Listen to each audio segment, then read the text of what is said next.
Setelah aku menemukan tulang Ratna di balik dinding, rumah ini menjadi semakin liar. Udara di dalam lebih dingin dari luar. Tirai-tirai kini bergerak meski siang hari. Dan Dinda. Ia mulai berbicara dengan suara yang bukan miliknya. Aku tahu aku tak bisa melawan ini sendirian. Maka aku memutuskan untuk berbicara dengan satu-satunya orang yang tinggal paling dekat. Pak Rojak, tetangga di rumah sebelah. Ku ketuk pagar rumahnya. Rumah tua tapi masih dihuni. Tirai di jendela tertutup rapat, seperti rumahku. Assalamualaikum. Pak Rojak, ucapku, berteriak pelan, tak ada jawaban. Tapi aku dengar langkah. Di dalam rumah, aku ketuk lagi. Pak, saya Bagas. Yang baru pindah. Mau? Tanya soal rumah saya. Ucapku lagi, langkah itu. Berhenti, tak ada jawaban. Lalu, tirai di jendela kiri terbuka sedikit, tapi tak ada siapa-siapa.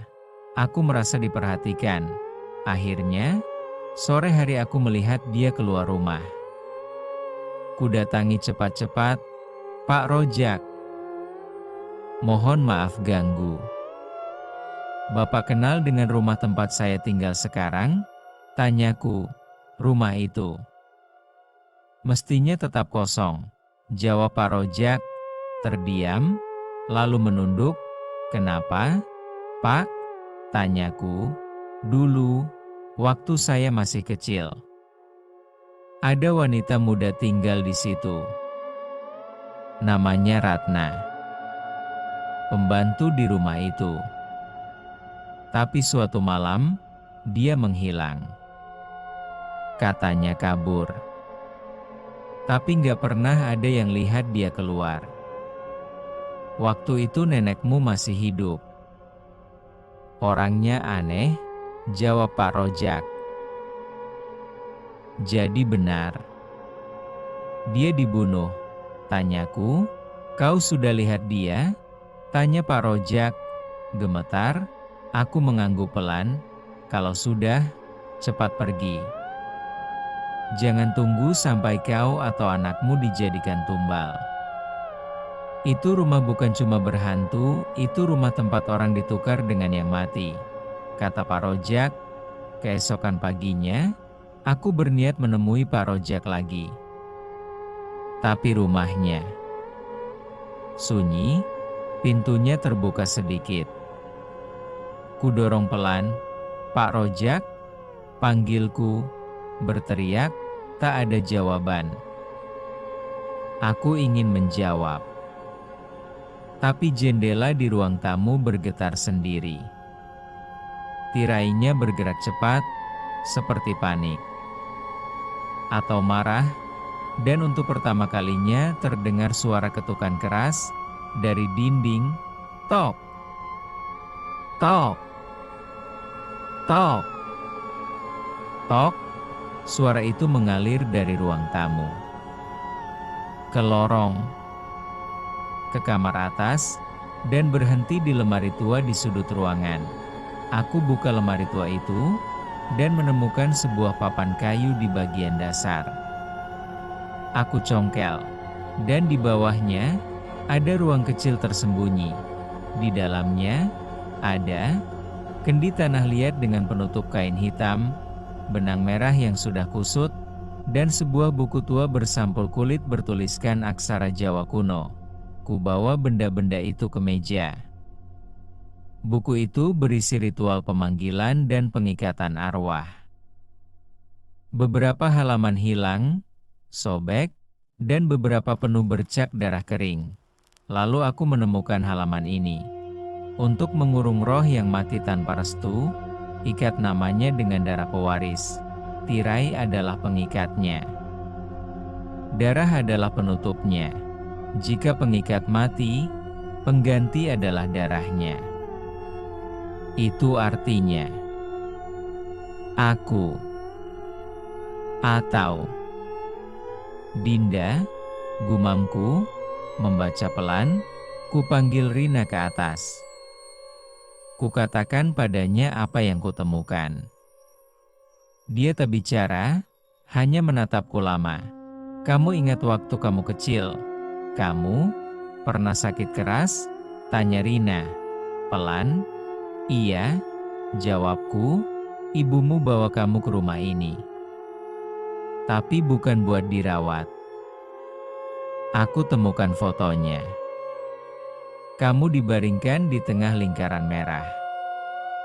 Seperti ritual.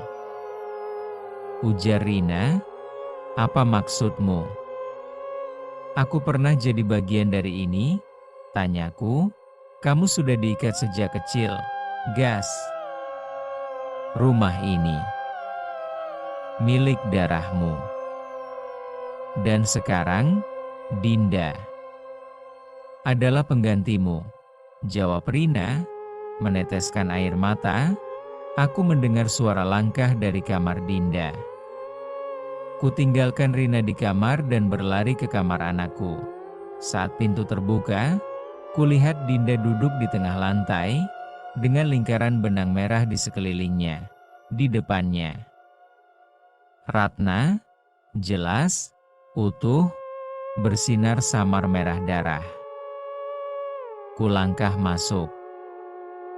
Sepi. Meja makan masih ada makanan setengah jadi. TV masih menyala, menampilkan saluran kosong penuh semut. Aku naik ke lantai 2, dan di kamar tidurnya, ada tulisan di kaca jendela, tertulis dengan jari, "Kau terlambat." Ku dengar suara dari bawah. Cepat-cepat ku turuni tangga. Tirai ruang tamu rumah itu bergerak, perlahan, dan aku melihat bayangan Ratna di baliknya. Dia tak muncul penuh, hanya separuh wajahnya. Tapi senyumnya mengerikan. Separuh bibirnya sobek ke pipi, matanya hitam.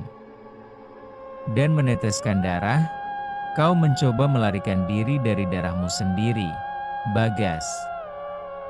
Tapi rumah ini tahu, siapa yang seharusnya membayar, ucap Ratna, berbisik, dari balik tirai.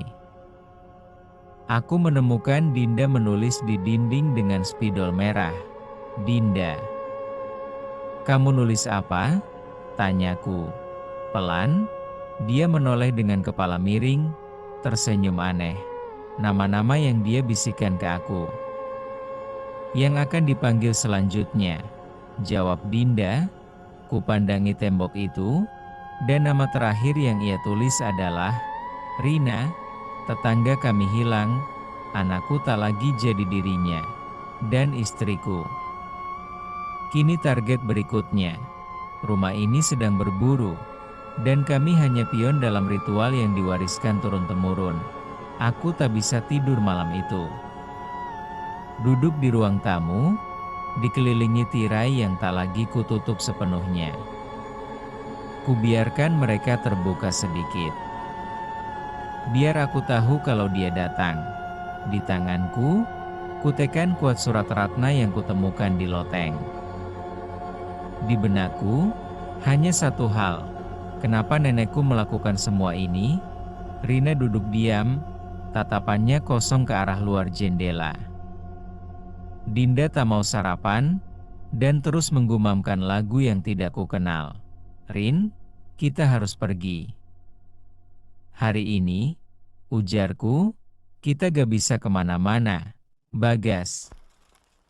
Kamu tahu itu, jawab Rina, tanpa menoleh. Tidak, kita masih bisa, ujarku. Kamu gak dengar? Rumah ini udah nempel ke kita. Kayak akar. Semakin kamu tarik, makin dalam dia mencengkeram, jawab Rina. Kita akan ulangi. Tapi kali ini, dengan restu darah, ucap Ratna, berbisik, Dinda. Jangan, kataku, menahan teriak. Dinda menoleh, tapi matanya sudah bukan milik Dinda, hitam. pekat, penuh luka, aku terlambat, ritual telah dimulai kembali. Ratna ingin ganti tubuh. Dan dia memilih anakku. Tirai di seluruh rumah bergerak liar malam itu, dan dari balik tiap kain merah itu, satu sosok muncul, satu arwah, satu bayangan yang menunggu giliran. Rumah ini tak lagi menunggu. Rumah ini sedang makan. Malam itu rumah ini tak hanya dihuni oleh kami bertiga. Setelah Ratna memulai ritualnya, tirai-tirai menjadi pintu. Dan dari setiap tirai, satu persatu sosok keluar. Mereka tak berbicara. Mereka tak menyentuh. Mereka hanya berdiri. Menatap, seolah menunggu sesuatu. Menunggu aku menyerah. Aku seret Dinda dari lingkaran benang merah. Tubuhnya dingin seperti es, matanya terbuka, tapi kosong. Ratna hanya menatapku dari sudut ruangan. Keluar dari anakku. Dia bukan milikmu, kataku, teriak, bukan aku yang memilih dia. Tapi darahmu. Dia hanya meneruskan apa yang telah dimulai. Ucap Ratna. Tenang, aku akan akhiri semua ini, ujarku. Kalau kau bisa, ucap Ratna. Aku gendong Dinda keluar kamar, turun tangga, tapi di bawah, di setiap sisi ruangan, sosok-sosok itu berdiri. Laki-laki tanpa kepala, wanita tua berselendang kain kafan, anak kecil dengan wajah terbakar. Semua menatap, diam, menunggu. Satu di antara mereka berbisik, kalau dia selamat. Satu harus menggantikan, ucap sosok bayangan. Kukunci pintu kamar. Kudekap Dinda erat. Rina memeluk kami, tangannya gemetar. Kita harus keluar. Kita harus keluar malam ini juga, kata Rina. Kalau kita keluar dengan Dinda begini, dia akan mati. Ujarku, jadi apa? Kita diam saja? Tanya Rina. Aku harus kembali ke ruang itu. Ke tempat ritual pertama. Di ruang bawah tanah. Di bawah loteng, kataku. Itu tempat. Ibumu dulu sering berdoa. Sendirian. Berjam-jam. Kadang bicara sendiri, ujar Rina, menunduk, takut. Kupeluk Dinda dan mengantarnya tertidur. Setidaknya untuk malam itu, lalu kubuka kembali jalan ke ruang bawah tanah, yang tertutup dengan lemari berat dan paku karat. Suasana lembab. Bau darah. Dingin, dan tirai-tirai kecil tergantung di langit-langit, seperti penghalang di dunia roh. Di tengah ruangan, kulihat bekas lingkaran merah. Sudah pudar. Tapi auranya masih terasa.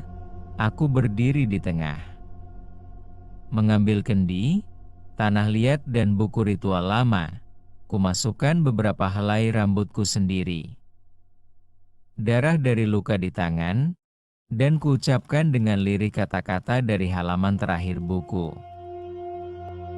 Pangarep kang jini singurung jiwa, balekna menyang asale, aja nganti tumurun marang keturunane.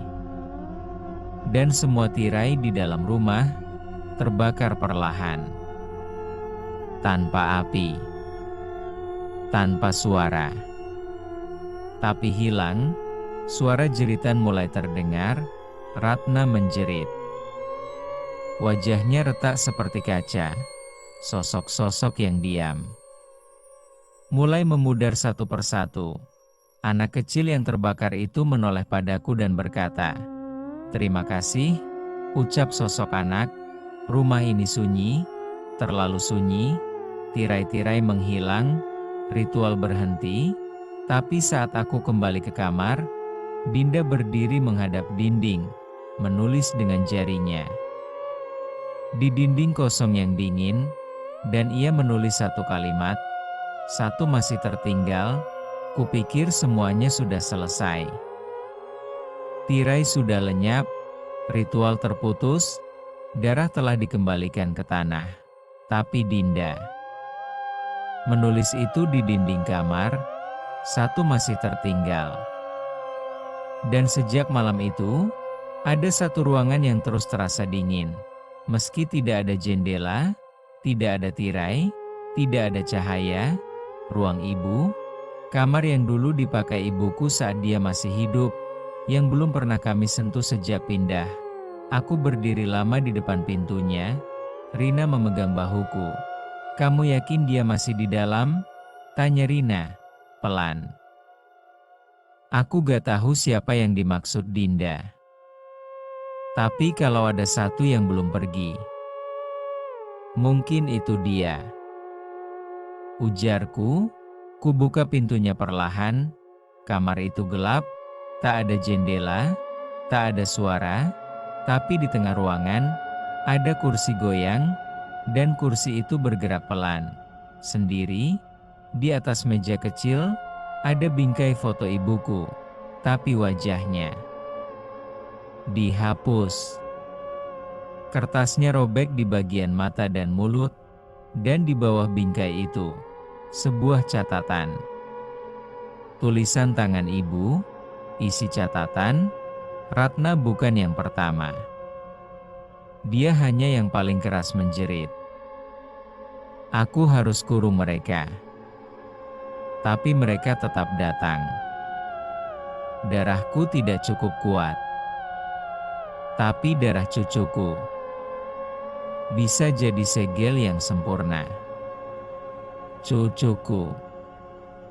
Dinda," ujarku, membaca.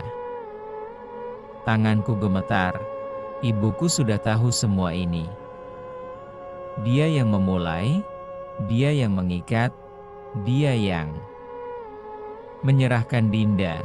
Dan saat aku menoleh ke kursi goyang, ibuku duduk di sana. Wujud ibu, hantu, wajahnya bukan wajah yang kukenang. Kulitnya pucat, urat-urat hitam menonjol dari leher ke pipi. Matanya kosong, tapi tersenyum. "Kamu melawan darahmu sendiri, Bagas," ucap ibu, suara dua lapis, serak dan berat. "Kamu menjadikan anakku tumbal. Kamu pakai tubuhnya untuk segel," ujarku, menahan amarah dan takut. "Aku ingin melindungimu. Tapi kau terlalu keras kepala. Sekarang, darah itu sudah terlalu dalam," ucap ibu. "Kamu yang belum pergi, ya? Kamu yang masih tinggal?" tanyaku. "Aku tinggal karena satu tugas belum selesai," jawab ibu. Dia bangkit dari kursi goyang. Bayangannya panjang di lantai, meski tak ada cahaya. Aku harus menyatu dengan Dinda. "Maka semuanya selesai," ucap ibu. "Tidak," ucapku, berteriak. Aku lempar kursi. Tapi tubuhnya hanya bergoyang. Bayangannya tetap diam, berdiri menatapku. Aku lari ke kamar Dinda. Dinda tidur. Tapi tangannya bergerak sendiri di udara, seolah menulis. Dinding kamar kini penuh coretan merah samar, aksara yang tak ku mengerti. Rina berdiri di pojok, menahan air mata. Dia bilang, "Nenek di dalam mimpi." "Diajak bermain, diajak pergi," ujar Rina. Lalu, suara kursi goyang di kamar ibu terdengar lagi. Krek, krek, krek, tapi kini lebih keras, lebih cepat, dan semua lampu di rumah padam. Satu belum pergi, dan itu bukan Ratna. Bukan arwah tak dikenal, tapi ibuku sendiri. Dia bukan lagi manusia, Dan dia tak mau pergi sebelum memiliki tubuh Dinda. Aku hanya punya dua pilihan, mengusir roh ibuku, atau membiarkan anakku jadi rumah berikutnya. Dan malam ini, aku harus memilih. Tak ada yang lebih berat daripada melawan darahmu sendiri. Selama ini aku kira Ratna adalah pusat semua teror. Ternyata dia hanya korban dari rantai panjang ritual kelam yang diwariskan turun-temurun.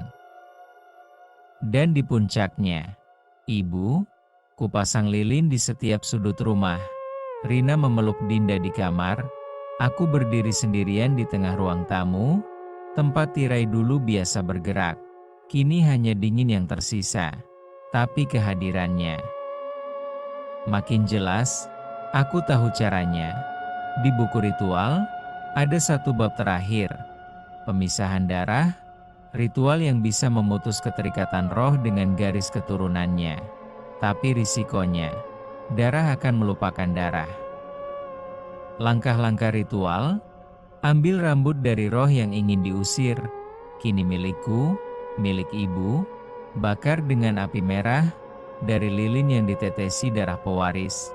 Bacakan mantra pemisah, dan siap hadapi tubuh tanpa jiwa. Aku ambil gunting, masuk ke kamar ibu yang gelap. Dia masih duduk di kursi goyang, senyumannya melebar seperti robekan wajah. Aku datang untuk mengakhirimu, ucapku, tegas. Aku yang memberimu hidup, Bagas, dan kamu akan membunuhku lagi? Tanya ibu. Kamu sudah mati, Bu. Tapi kamu terus hidup. Dalam dosa, jawabku. Dengan tangan gemetar, aku gunting sehelai rambutnya. Tubuhnya tak bergerak, tapi matanya meneteskan darah. Aku kembali ke ruang tengah, taruh rambut itu di atas piring tanah liat. Kuteteskan darah dari tanganku sendiri, lalu menyalakan api. Rambut itu langsung menyala merah. Kudengar jeritan dari atas, dari kamar ibu. Bukan jeritan biasa, tapi seperti dua suara dalam satu tubuh. Lalu aku bacakan mantranya. Roh dari darah yang tak mau reda, kini kupisahkan dari tubuh dan nama. Lampu-lampu rumah berkedip liar, dinding bergetar. Dinda menangis keras di kamar, dan dari tangga, ibu turun perlahan. Tapi kini, tubuhnya meleleh, kulitnya robek, matanya menghitam. Tulangnya muncul dari sela-sela daging yang retak. Kau anak durhaka, ucap ibu, teriak serak, dan kau ibu peneror anakmu sendiri. Jawabku. Aku lempar api merah itu ke lantai, membentuk lingkaran di sekeliling tubuh ibu. Dan saat itu juga, tubuhnya berhenti. Membatu, dia terjebak dalam api darah, kursi goyang jatuh, ruang menjadi sunyi, dan tubuh itu jatuh ke lantai, retak, hancur. Yang tersisa hanya bau sangit dan rambut abu-abu gosong. Aku peluk Dinda. Dia demam, tapi sadar. Rina duduk di sebelah, menangis dalam diam. Ayah. Suara neneknya udah gak ada, kata Dinda. Lemah? Iya, sayang. Nenek sudah pulang ke tempat yang seharusnya, ujarku. Pelan, mengusir roh orang asing satu hal, tapi mengusir roh ibumu sendiri, itu menggores jiwa lebih dalam dari luka manapun. Rumah ini masih berdiri, tapi terasa lebih ringan. Tirai sudah tak ada, dan untuk pertama kalinya, matahari benar-benar masuk ke jendela. Tapi aku tahu, belum selesai. Sebab saat aku buang abu rambut ibu keluar rumah, ada tangan kecil menarik punggung bajuku dari belakang. Bagas, masih ada satu lagi, ucap suara bocah berbisik. Apakah yang akan terjadi selanjutnya? Bersambung. Terima kasih kepada teman-teman semua yang sudah menonton dan menyimak juga mendengarkan cerita ini. Wabillahi taufiq wal hidayah. Wassalamualaikum